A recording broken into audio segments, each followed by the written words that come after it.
কর্ণজোড়া রাজা পাহাড়ে প্রায় ৫০০ ফুট উঁচু চূড়ায় প্রায় ১০০ একর সমতল জায়গায় কৃষিজাত বিভিন্ন ফসলি চাষ করে দৃষ্টান্ত স্থাপন করেছেন স্থানীয় কৃষকরা।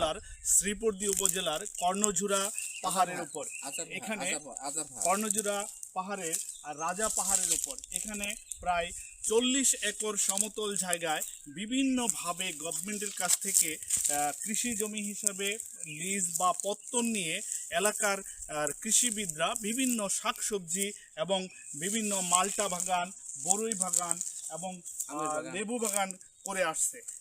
এখানে একটা অবিসম্ভাবনাময় ফসল উৎপাদনের জায়গা হিসাবে নির্ধারণ করা হয়েছে। সম্ভাবনাময় ফসল উৎপাদন করা সম্ভব।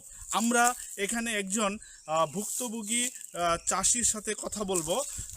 ওনার নাম হচ্ছে বিপুল ভাই। বিপুল ভাই, আপনি আমাদেরকে জানাবেন যে এখানে কি কি ফসল উৎপাদন হয়? এখানে করলা হয়, ভটভুটি হয়, ঝিঙ্কা হয়, কুচু হয়, সরষা হয়, এগুলি আদা হয়, এগুলি। ধন্যবাদ আপনাকে। এখানে যদি বিএডিসি কর্তৃক সেচের ব্যবস্থা করা হয় তাহলে এই আবাদ আরো বেশি বেশি বৃদ্ধি পাবে বলে আপনি মনে করেন? হ্যাঁ, আমি মনে করি পানির ব্যবস্থা করতে বলে সমস্ত কিছু আবাদ এখানে হয়, ধান পর্যন্ত হয় এই জায়গায়।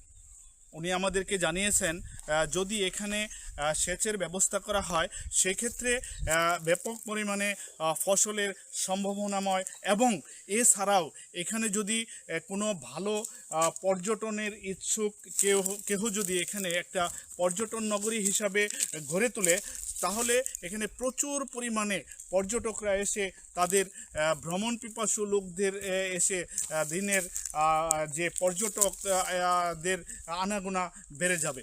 সেই ক্ষেত্রে বিশেষভাবে অনুরোধ জানাচ্ছি। দৈনিক সমবাংলা, মঞ্জুরুল হক, কর্ণজোড়া পাহাড় থেকে এখানেই বিদায় নিচ্ছি। আসসালামু আলাইকুম।